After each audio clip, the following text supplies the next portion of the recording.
Hello, welcome to the Black Soul Mirror. I will be doing a tarot and probably oracle reading for you today. Cartomancy. There's something in the sky today. It's gray in an ominous fashion. Something is obscured in the air, in the energy. Something's being hidden. Six of Wands. 14 is Temperance, Two of Swords, and the Sun in reverse.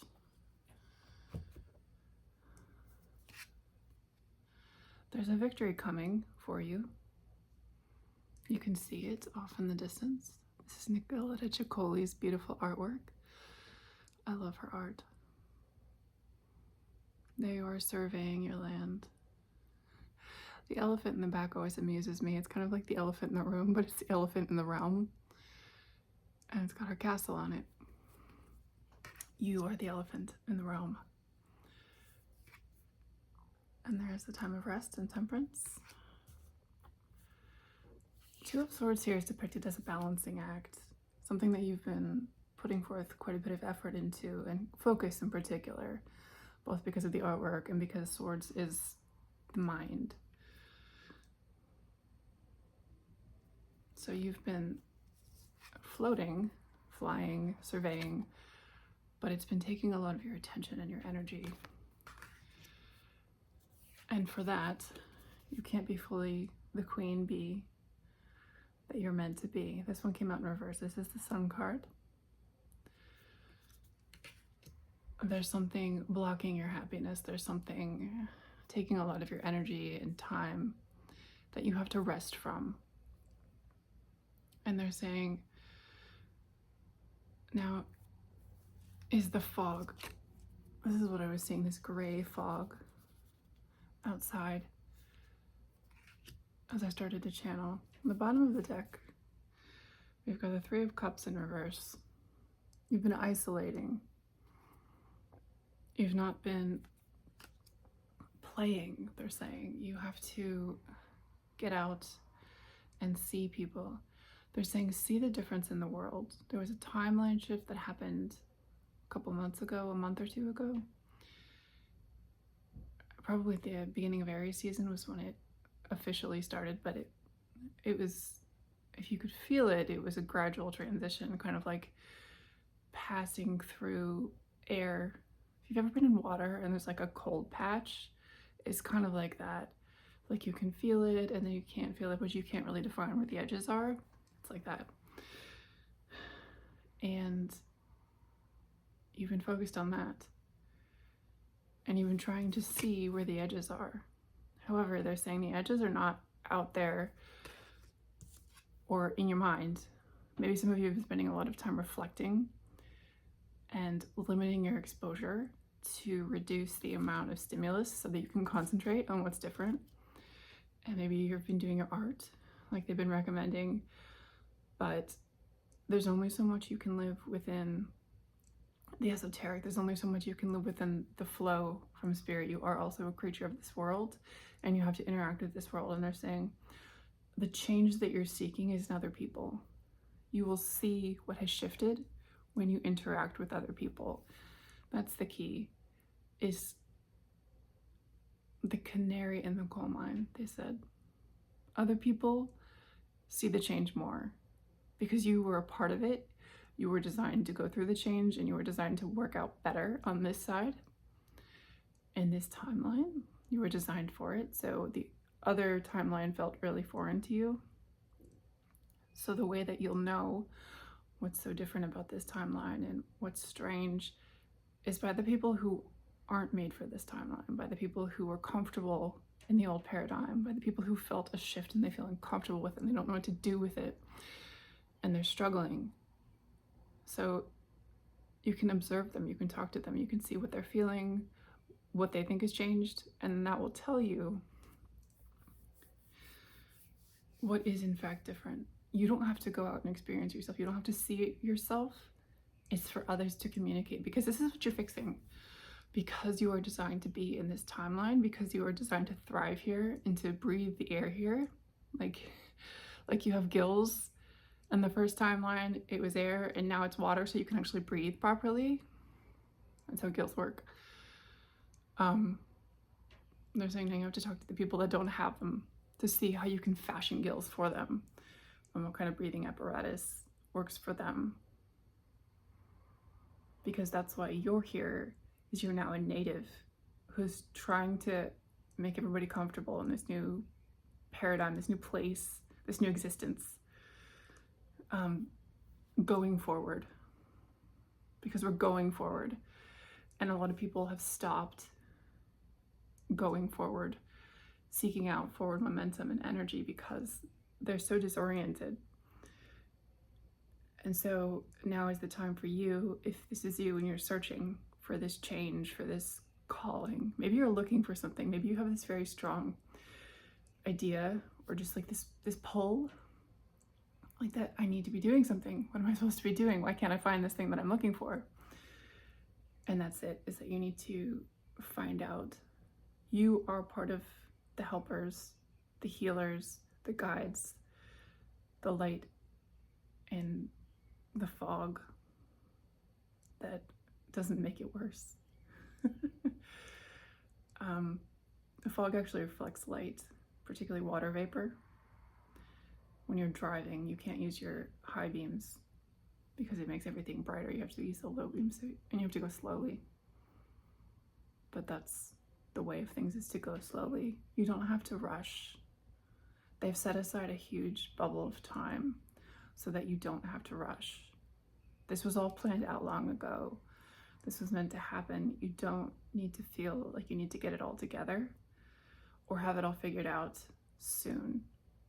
You just need to find, it's like I'm seeing somebody in this dense fog and they're feeling around and spirit's coming and they're putting your hand on the first person that you have to help. And that's all it is. It's just one at a time. You don't have to get an orientation for everything around you, and you won't, because that's not your calling, that's not your goal. You don't need to have it, and it's too complicated. They don't want to give you more information than you need so that you don't get confused and it doesn't get overcomplicated. There's something about eyebrows. As I keep checking the viewfinder, there's this spot here that looks bald. It normally doesn't happen. And they keep saying that somebody has a scar on their eyebrow. Maybe it's here, maybe it's somewhere else, but this is my left one. That's going to matter to somebody. How you got it is a significant part of what they're trying to communicate. And that will, whoever that's for, they'll understand. If you think about how you got it, that will tell you what you're looking for. I'll pull a few more cards just for clarity. So just let them guide you to the first person and talk to that person and let them tell you what's wrong, basically. There's the bubble. Little Mermaid. Breathing her air, breathing her water, oxygen. This came out in reverse. It's the Four of Cups. And she's crying. See a little tear in her left eye there. The actual fish, though, is in the air and he's flying. This is the shift in the timeline. This is how strange it feels. You grew up like this, feeling like you didn't thrive in the environment. And people, they look like they belong there. They look just like you. They look like they should function the same way that you did. But they don't. They just look like you. And then you were all alone. You definitely isolated for a long period of time, wondering why you were so different in a place that you looked like you belonged, but you didn't, because you weren't meant to. You're meant to belong here, and the upside down. And they're very reassuring about that. They're like, this was meant to be this way because you needed to know what it was like before, and you needed to understand how life was before, and you needed to see and feel the shift when it happened, particularly to see and feel the effect that it had on you and the weight that it took off. They want me to show you the elephant again. The elephant is the weight that it took off your chest when this happened, and how much easier it is. I believe this is the King of Cups as a female king, as king as a role. And she's got a boat and a sea serpent, and there's something else there. I think that's just another sea monster up here on her dress, and she's pulling them along. Because this room is not made of water, she is made of water. It wasn't the environment, it was you. You are the thing that's made for this place. And everything thrives within you. The King of Cups is unique.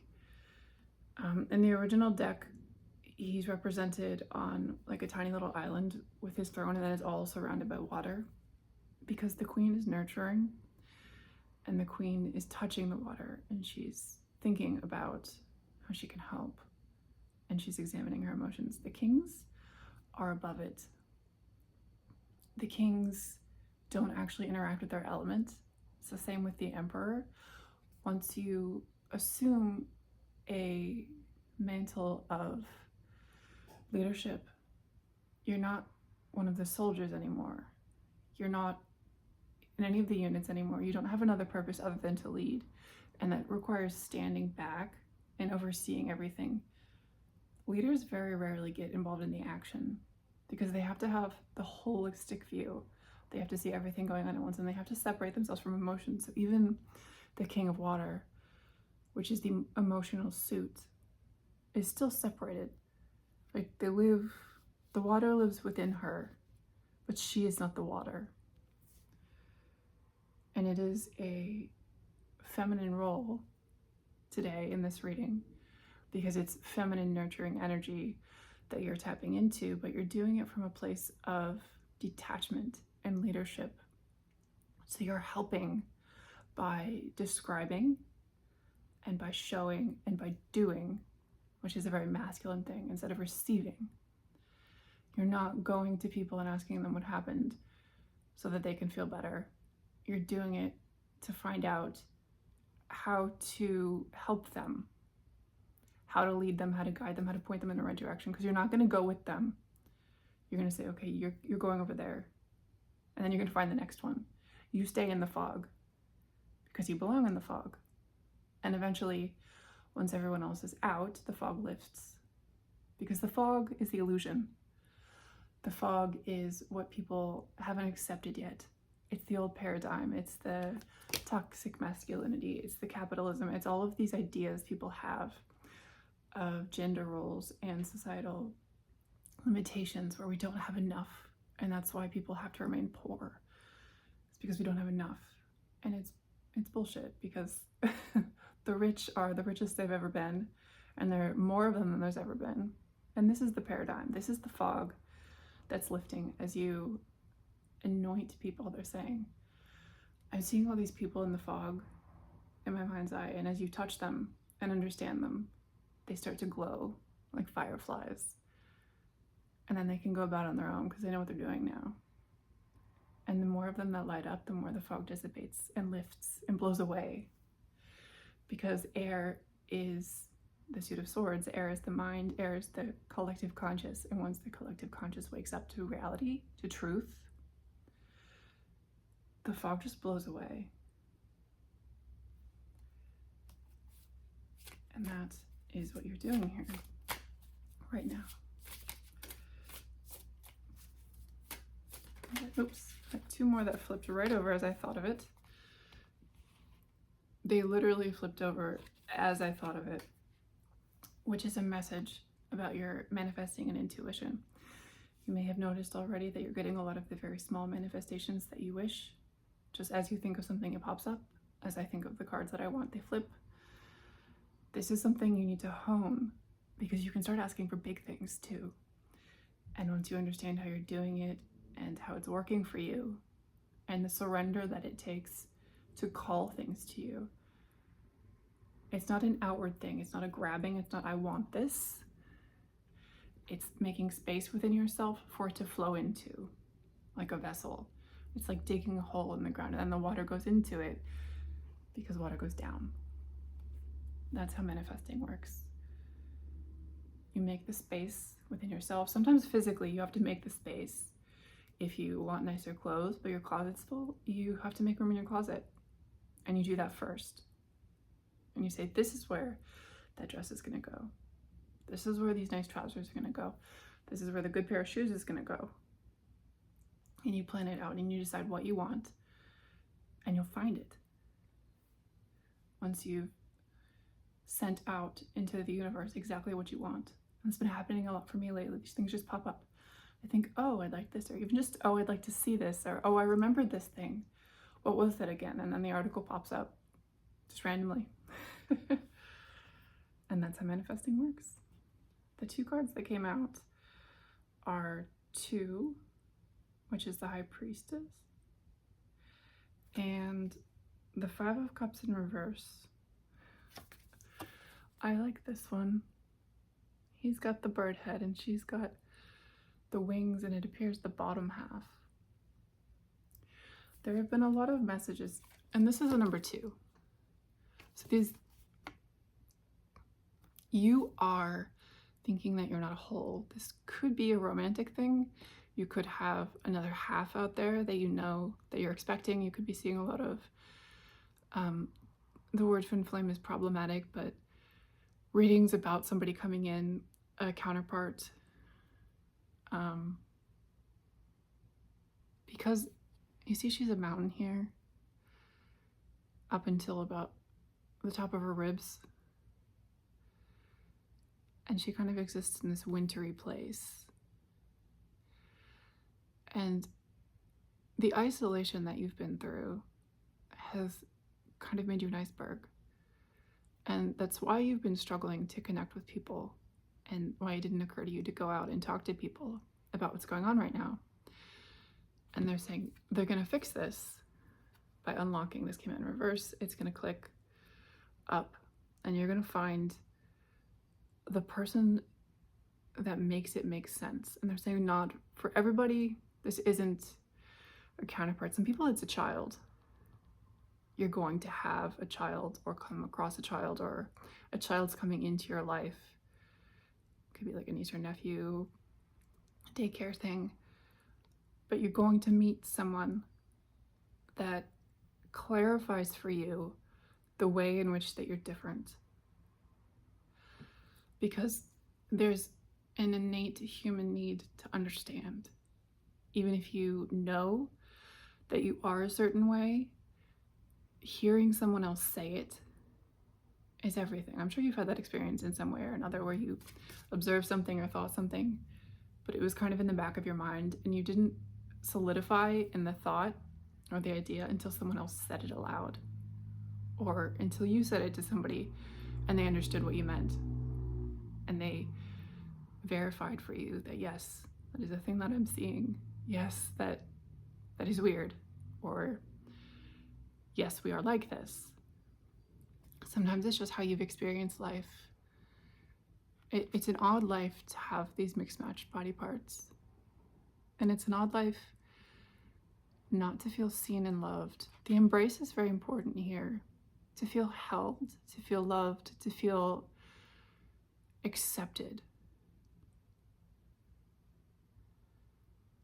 That's a big one. You're not a mountain anymore.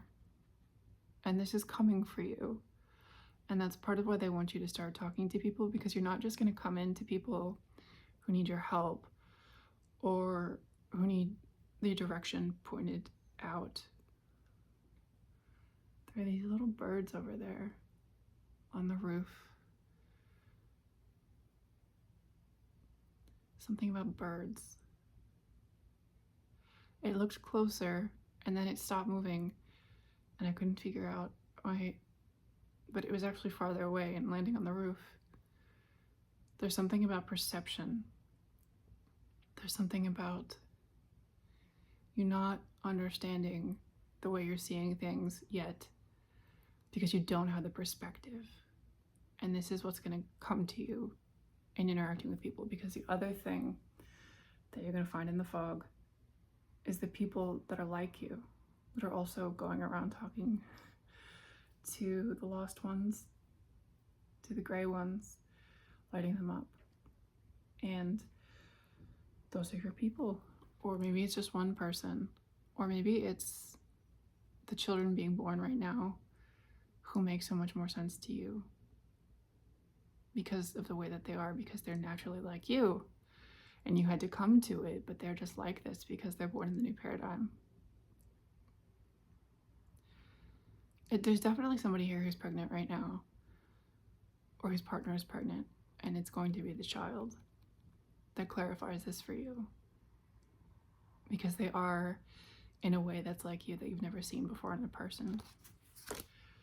And they want me to stop there with this thing about the child. There's something significant for everyone about a child. I mean, for some of you, it could just be that you run into a child while you're out and they do or say something and you go, oh, yes, that's it right there.